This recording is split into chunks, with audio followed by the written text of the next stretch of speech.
আসসালামু আলাইকুম। এখন শুনবেন সংবাদ শিরোনাম। বিচার নয়, আইন অনুযায়ী জুলাই গণহত্যার সঠিক বিচার নিশ্চিতের তাগিদ প্রধানমন্ত্রী। গণঅভ্যুত্থানে ভুক্তভোগী পরিবারগুলোকে যথাসাধ্য সহযোগিতার অঙ্গীকার। চকবাজারের হাজী বাসার সুপারমার্কেটে লাগা আগুন নিয়ন্ত্রণে, ভবনে ছিল না অগ্নি নির্বাপন ব্যবস্থা। সরু সিঁড়ি আর ভিড়ের কারণে বেগ পেতে হয়। ট্রিলিয়ন ডলার অর্থনীতির দেশ করা সরকারের লক্ষ্য, মন্তব্য অর্থমন্ত্রীর। চট্টগ্রাম হবে প্রধান লজিস্টিক হাব। তুলে প্রয়াত নেতা আয়াতুল্লাহ খামিনিকে শেষ শ্রদ্ধা জানাতে ইরানিদের ঢল। উপস্থিত ১০০ দেশের প্রতিনিধি। ৫ শহরের আনুষ্ঠানিকতা শেষে মাশহাদে এতক্ষণ শুনছিলেন সংবাদ শিরোনাম, এখন শুনবেন বিস্তারিত। জুলাই গণহত্যার সঠিক বিচার করার পরামর্শ দিয়েছেন প্রধানমন্ত্রী তারেক রহমান। বলেছেন, স্বৈরাচার সরকারের মতো বিচারের নামে কোনো অবিচার করা যাবে না।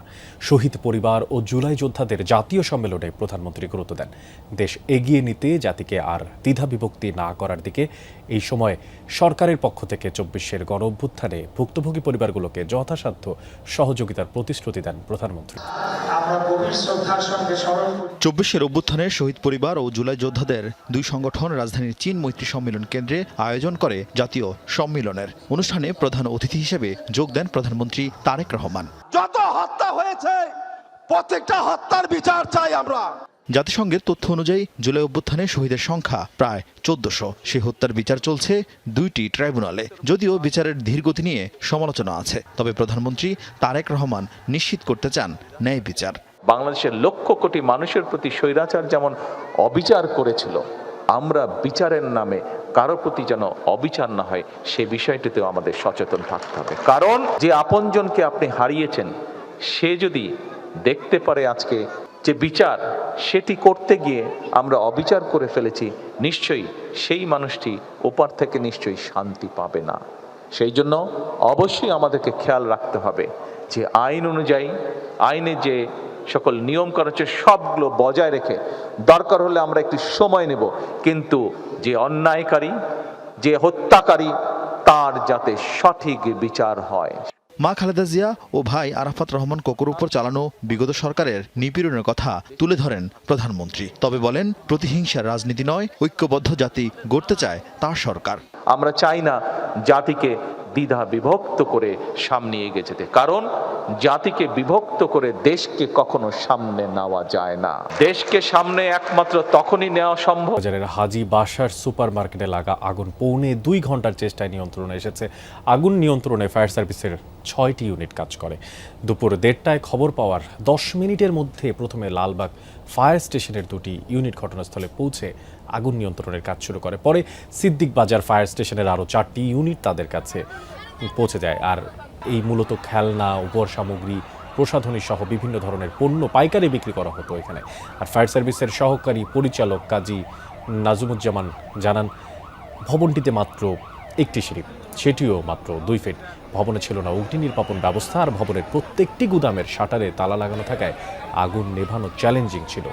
এখনও জানা যায়নি আগুন লাগার। কাজী নাজমুজ্জামান জানান, service civil defence station Lalbagh থেকে সংবাদ পাওয়ার সাথে সাথে ঘটনাস্থলে ২টা ইউনিট পাঠানো হয়। একবারে সামনে যে রুমটা ছিল ওই রুমে আগুন ছিল, প্রচণ্ড ধোঁয়া ছিল, অনেক চ্যালেঞ্জ ছিল এই আগুনটা নির্বাপন করতে।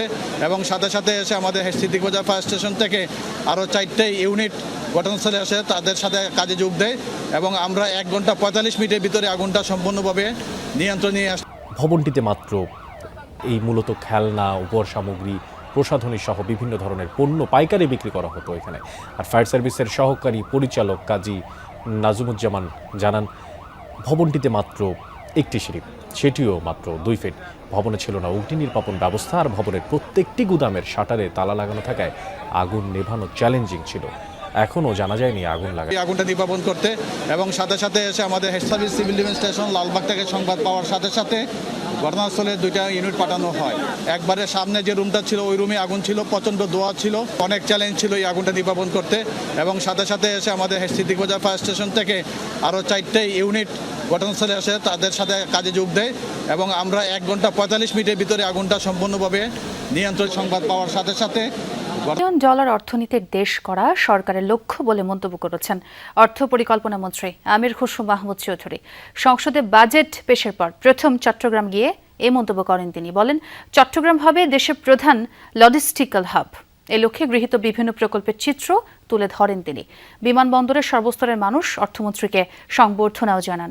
সংসদে প্রস্তাবিত বাজেট পেশ করার পর প্রথমবার চট্টগ্রাম বিমানবন্দরে এসে পৌঁছালে অর্থ ও পরিকল্পনা মন্ত্রী আমির খসরু মাহমুদ চৌধুরীকে ফুল দিয়ে শুভেচ্ছা জানান সিটি মেয়র, বিএনপি নেতাকর্মী, চট্টগ্রাম চেম্বারের নেতাসহ ব্যবসায়ীরা।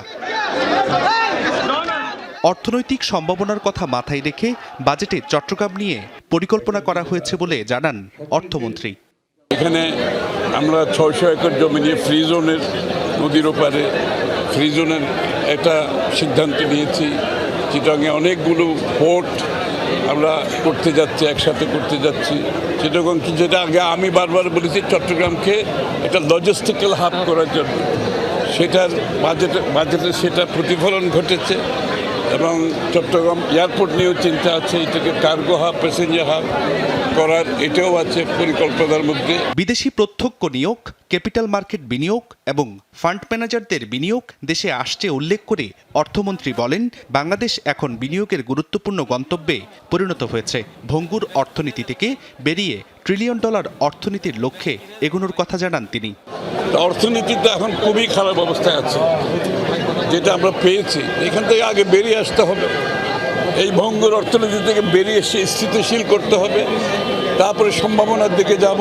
বাংলাদেশ তার যে সম্ভাবনাকে সেটা পুরোপুরি কাজে লাগিয়ে আমরা বিশ্বের অন্যতম অর্থনীতিতে পরিণত হওয়ার $1 ট্রিলিয়ন অর্থনীতি যে আমরা প্রয়াত সর্বোচ্চ নেতা আয়াতুল্লাহ আলী খামেনিকে শেষ শ্রদ্ধা জানাতে মানুষের ঢল নেমেছে তেহরানে।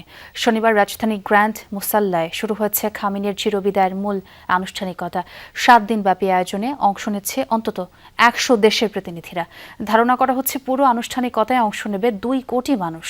তেহরান, কোম এবং ইরাকের কারবালা ও নাজাফে জানাজা শেষে আগামী 9 জুলাই জন্মস্থান মাশহাদে দাফন করা হবে প্রয়াত ইরানি নেতাকে। তেহরান জুড়ে শোকের মাতম। প্রয়াত সর্বোচ্চ নেতাকে চিরবিদায় জানাতে লাখো মানুষের ঢল। ইরানের রাজধানীর গ্র্যান্ড মুসাল্লায় কফিনবন্দি নিহত সর্বোচ্চ ধর্মীয় নেতা আয়াতুল্লাহ আলী খামেনি। ক্ষমতা, প্রভাব কিংবা রাজনীতি সবকিছুই যেন থমকে আছে এখানে। কেবল একজন নেতার বিদায় নয়, একটি অধ্যায়ের অবসান। কালো পোশাকে প্রিয় নেতার প্রতি শ্রদ্ধা জানাতে এসেছে শোকাহত জনতা। হাতে কোরআন, দেশের পতাকা আর প্রিয় নেতার ছবি। অশ্রুসিক্ত চোখে শোকের মাতম যেমন আছে, প্রতিশোধের স্লোগানও শোনা গেছে অনেকের কণ্ঠে। বৃহস্পতিবার